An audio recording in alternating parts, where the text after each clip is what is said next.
Buenas tardes, amigos. Viernes por la tarde, operación salida de vacaciones, la nueva normalidad.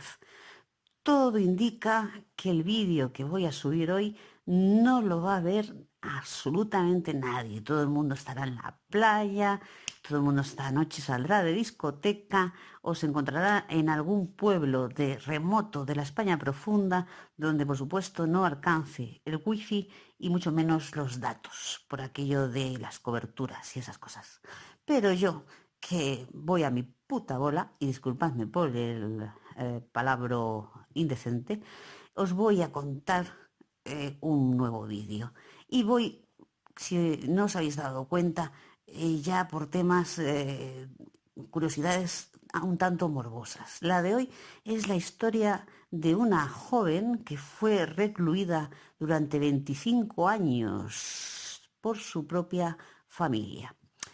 Y vamos a ello. En el año 1876, Blanche Monnier era una muy atractiva joven de 26 años con una vida social muy activa. Procedía de una buena familia de la aristocracia francesa, formada por defensores de la realeza que odiaban visceralmente a los republicanos. Su padre, Charles Émile, fue decano de la Facultad de Letras de Poitiers y su hermano Marcel trabajaba como prefecto. En definitiva, se trataba de una mujer bien situada que por esos días conoció a un abogado arruinado que le sacaba bastantes años y del que cayó irremediablemente enamorada. Pobre de ella. Un buen día, Monnier desapareció sin dejar rastro. Su madre y su hermano lloraron su pérdida en público. Su padre moriría en 1882 y apenas 3 años después, el abogado que había enamorado a la joven también. Nadie parecía acordarse ya de la pequeña de los Monnier cuando el 23 de mayo de 1901, en el albor de un nuevo siglo, el fiscal general de París recibió una extraña carta en la que se podía leer lo siguiente. Señor fiscal general, tengo el honor de informarle de un acontecimiento excepcionalmente serio. Me refiero a una solterona que está encerrada en la casa de la señora Monnier, casi muerta de hambre y que ha vivido sobre basura podrida durante los últimos 25 años, es decir, sus propios desechos. Si esta carta resultaba sorprendente, no se debía únicamente a la dura acusación que vertía, sino también a que la familia Monnier gozaba de una reputación intachable. La madre, que por aquel entonces contaba con 75 años, había recibido un galardón del Comité de Buenas Acciones por sus contribuciones a la ciudad y convivía pacíficamente con su hijo. Sin embargo, y por si acaso, la policía decidió visitar la casa de la aristócrata familia, donde comprobaron que todo lo que habían leído no solo era cierto, sino que era incluso peor. En la segunda planta de la casa de los Monnier, los investigadores encontraron una puerta cerrada con llave. Al abrirla, lo primero que percibieron fue un hedor insoportable. Una vez sus ojos se acostumbraron a las tinieblas, pudieron ver en un rincón de la estancia a una mujer malnutrida y sentada sobre una cama de paja. Por toda la habitación había restos de heces y vómito. Tan pronto como entramos en la habitación, vimos, en la parte trasera y tumbada en una cama, su cabeza y cuerpo cubiertos con una manta repulsivamente sucia.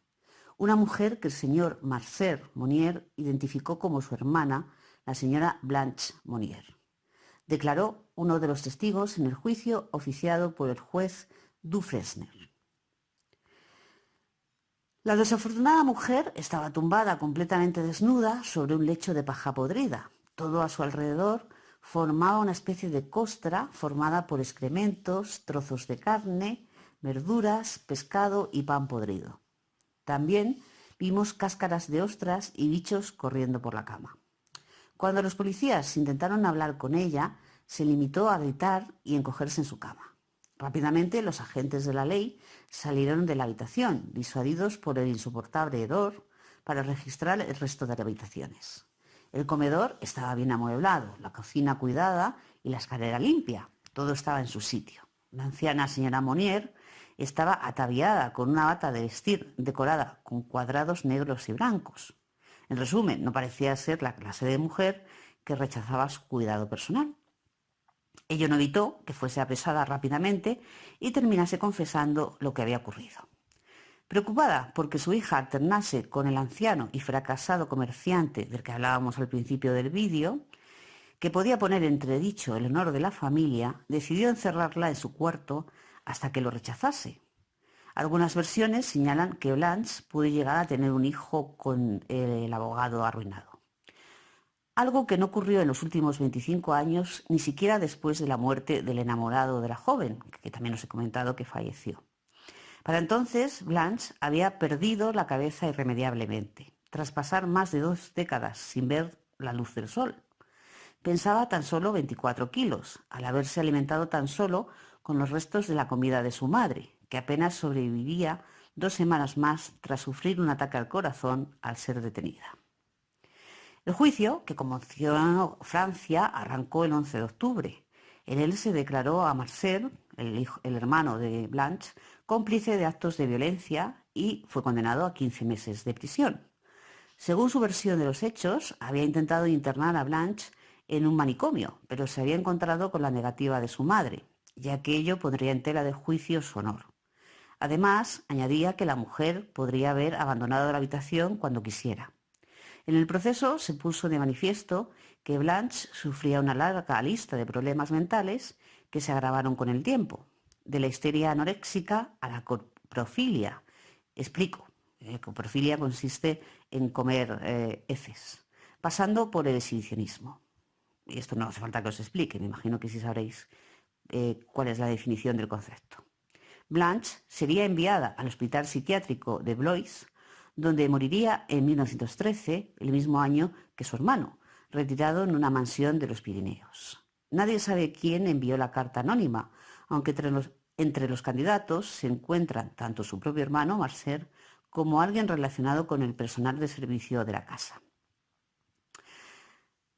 Ni que decir tiene que el caso estremeció a la opinión pública francesa de su momento y su sombra se alargó durante décadas. En 1930, el premio Nobel de Literatura André Gide, obsesionado por el funcionamiento del sistema legal, publicó La secuestrada de Poitiers, en el que relataba lo ocurrido con pelos y señales a partir de la información disponible, solo que cambiando los nombres de la protagonista por el de Melanie Bastian. Bueno, la narración fascinó a muchos intelectuales, entre los que se encontraba el director de cine español Luis Buñuel, que afirmó con buen ojo clínico que lo atrayente de este libro es cómo, viviendo en un mundo llevado, según dicen, por la razón, aparecen de pronto estos casos de pura irracionalidad que desmienten o rectifican esta asertación. Hitler, por ejemplo, que un loco satánico arrastre tras de sí a millones de gentes en el país de la razón y de los filósofos, es algo parecido.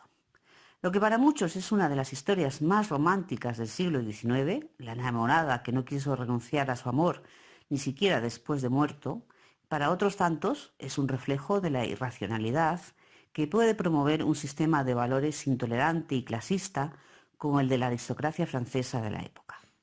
Es probable que este caso también perturbase al filósofo Michel Foucault, nacido en Poitiers, el pensador que en Vigilar y Castigar, un ensayo, reflexionó sobre los sistemas penales modernos de confinamiento y castigo. ¿Tendría a la señora Monnier en mente al escribirlo? Bien, esta es la historia de nuestra Blanche Monnier, confinada ella durante 25 años. No sabemos hasta qué punto tenía problemas psiquiátricos, no sabemos hasta qué punto esa madre y ese hermano encantadores la habían recluido en semejantes circunstancias para alejarla de un amor que no tenía dinero y no tenía la misma posición social. Pero lo importante y la moraleja del asunto es, como bien he dicho al principio del vídeo, que hoy es viernes, que estamos en operación salida y que probablemente seáis pocos los que me visualicéis. ¿Qué le vamos a hacer? Yo intento meteros historias un poquito diferentes de las habituales, porque son historias fidedignas y que están en las hemerotecas, acerca de cosas que se supone que no son las ya muy habladas. De forma que ahí estoy yo batallando con vosotros para conseguir vuestro cariño, para conseguir vuestros comentarios, para conseguir la gloria. Así que con esta euforia que me veis, mejor dicho, que me escucháis, me despido por hoy. Que tengáis un buen fin de semana y mañana más, ¿eh? Mañana más. Así que no os preocupéis que volveré.